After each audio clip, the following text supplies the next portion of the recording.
사랑하는 은혜와 진리 장로교회 교우 여러분, 지난밤에도 평안하셨습니까?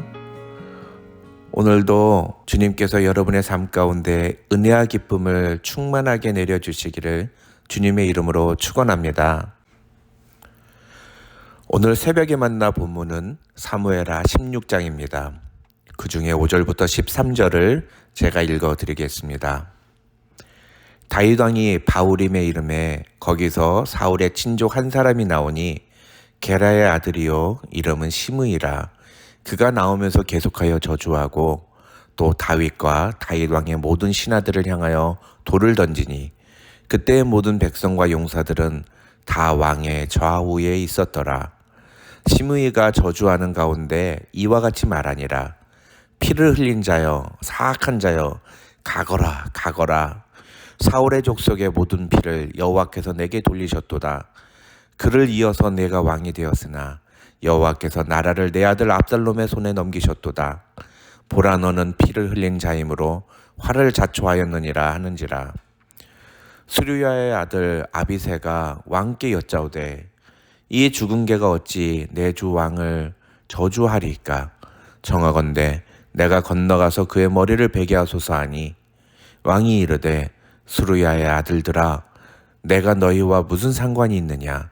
그가 저주하는 것은 여호와께서 그에게 다윗을 저주하라 하심이니 내가 어찌 그리하였느냐 할 자가 누구겠느냐 하고, 또 다윗이 아비새와 모든 신하들에게 이르되 내 몸에서 난 아들도 내 생명을 해하려 하거든 하물며 이 베냐민 사람이랴.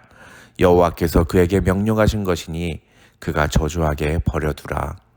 혹시 여호와께서 나의 원통함을 감찰하시리니 오늘 그 저주 때문에 여호와께서 선으로 내게 갚아주시리라 하고, 다윗과 그의 추종자들이 길을 갈 때에 시므이는 산비탈로 따라가면서 저주하고 그를 향하여 돌을 던지며 먼지를 날리더라. 왕과 그와 함께 있는 백성들이 다 피곤하여 한 곳에 이르러 거기서 쉬니라. 압살롬이 반역을 일으켰다는 소식을 들은 다윗은 조금도 주저하지 않고 예루살렘을 떠나 피난길에 오릅니다. 어제 우리는 이러한 다윗의 행동이 하나님의 주권을 인정하는 것에서 나온 행동임을 이야기했습니다. 오늘 본문은 그렇게 피난길에 오른 다윗의 모습과 반대로 예루살렘으로 입성하는 압살롬의 모습이 소개됩니다. 이제는 어느 정도 눈치를 차리셨겠지만 사무엘하의 저자는 의도적으로 다윗과 압살롬의 모습을 비교하고 있습니다. 그렇다면 다윗과 압살롬의 어떤 모습을 비교하고 있을까요? 그것은 다윗과 압살롬이 만난 사람들과의 대화를 통해서 우리에게 제시됩니다. 먼저 오늘 본문에서 다윗이 만난 사람은 두 사람입니다. 한 사람은 1절부터 4절에 나오는 사울의 시종 시바이고, 다른 한 사람은 5절부터 14절에 나오는 사울의 친척 시므이입니다.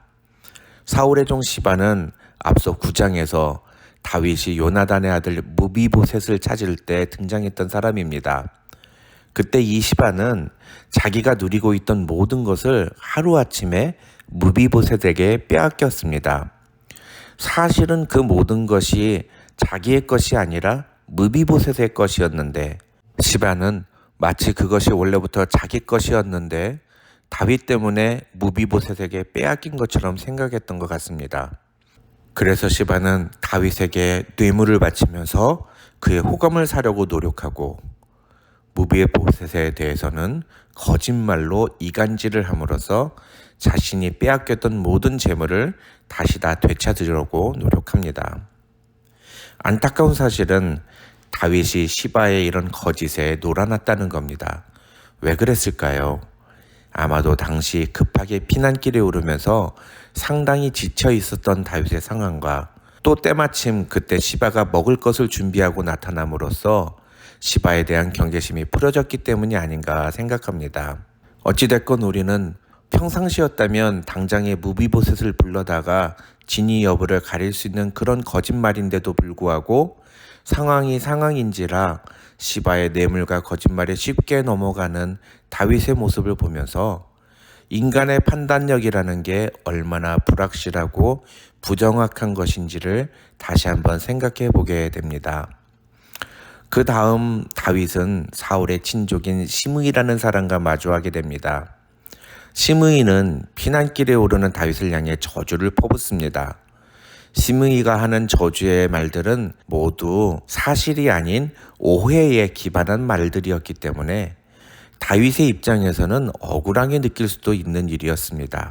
아니나 다를까 다윗 옆에서 시므이의 저주를 듣고 있었던 수루야의 아들 아비새가 다윗 왕에게 제가 가서 그의 머리를 베어오겠습니다고 말하기도 합니다. 그러자 다윗은 아비새에게 왜 자꾸 끼어들어서 나서는 것이냐, 시므이를 그냥 두라고 말합니다.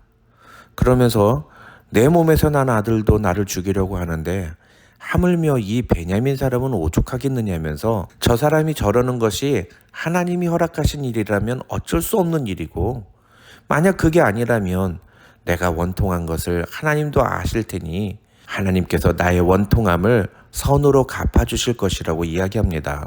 여기까지는 다윗이 피난길에 만났던 사람들에 대한 이야기입니다. 이제 16절부터는 압살롬이 예루살렘에 입성하면서 만난 사람들과 있었던 사건을 기록하고 있습니다. 먼저 결론부터 말씀을 드리면 사무엘하 저자는 의도적으로 다윗이 만난 사람들과 압살롬이 만난 사람들의 이야기를 똑같은 내용으로 배치합니다. 쉽게 설명드리면 이렇습니다. 다윗이 만난 시바의 이야기와 압살롬이 후세를 만난 이야기는 똑같은 내용입니다. 시바나 후세나 둘 다 다윗과 압살롬을 속이기 위해서 거짓말을 하고 있기 때문입니다. 그런데 다윗이나 압살롬이나 둘 다 시바와 후세의 거짓말에 속아 넘어갑니다. 그 다음에 나오는 시므이와 아히도벨의 이야기는 모두 저주에 관한 이야기입니다. 시므이는 말로 다윗을 저주했다면 아히도벨은 교묘하게 다윗의 가문을 저주합니다. 그 내용이 21절에 나오는데요. 아히도벨은 압살롬에게 아버지 다윗이 예루살렘 궁에 남겨둔 10명의 후궁들과 동침하라고 조언합니다. 그렇게 되면 압살롬이 아버지 다윗을 공개적으로 모욕했다는 소식이 온 이스라엘에 퍼지게 될 것이고 그 결과 압살롬을 지지하는 사람들이 더욱 힘을 얻을 것이라는 겁니다. 여러분, 근데 이때 등장하는 아히도벨이라는 사람은요, 사실 굉장히 중요한 사람입니다. 아히도벨은 다윗의 전략가였습니다. 그런데 이 아히도벨이 다윗과 특별한 관계에 있는데요. 아히도벨은 바로 밧세바의 할아버지입니다. 그런 아히도벨이 왜 압살롬이 반역을 일으키자 압살롬에게로 갔을까요? 아마도 아히도벨은 압살롬을 통해서 다윗에게 복수를 하고 싶었던 것 같습니다. 그리고 그 계획을 실천에 옮긴 것이 바로 오늘 본문에 나오는 장면이라는 겁니다. 아들을 통해서 아버지의 후궁들을 범하게 만들어버리는 것입니다. 이것은 그의 아버지 다윗이 다른 사람의 아내였던 밧세바를 범한 사건을 연상하게 합니다. 레위기 18장을 보면 아버지의 아내의 하체를 범하는 자는 가증한 것이고 이런 가증한 일을 행하는 자는 그 백성 중에서 끊어지리라고 하나님은 말씀하셨습니다. 아히도벨은 이런 율법의 저주를 분명히 알았을 겁니다. 그래서 압살롬을 통해서 이 저주가 다윗 가문에 임하게 하려고 했던 겁니다.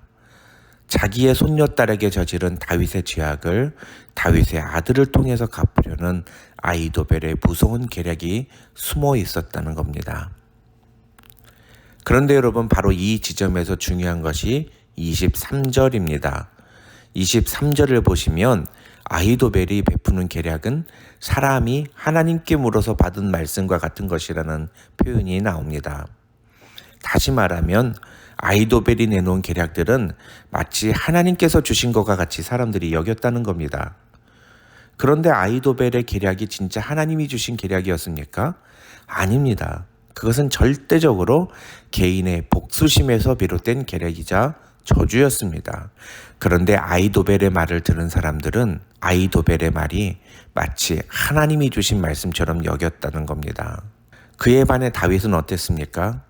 시므이가 다윗에게 한 말은 모든 사람들이 듣기에도 저주의 말이었습니다. 그것은 옆에 있는 사람조차 듣기 민망한 말이었습니다.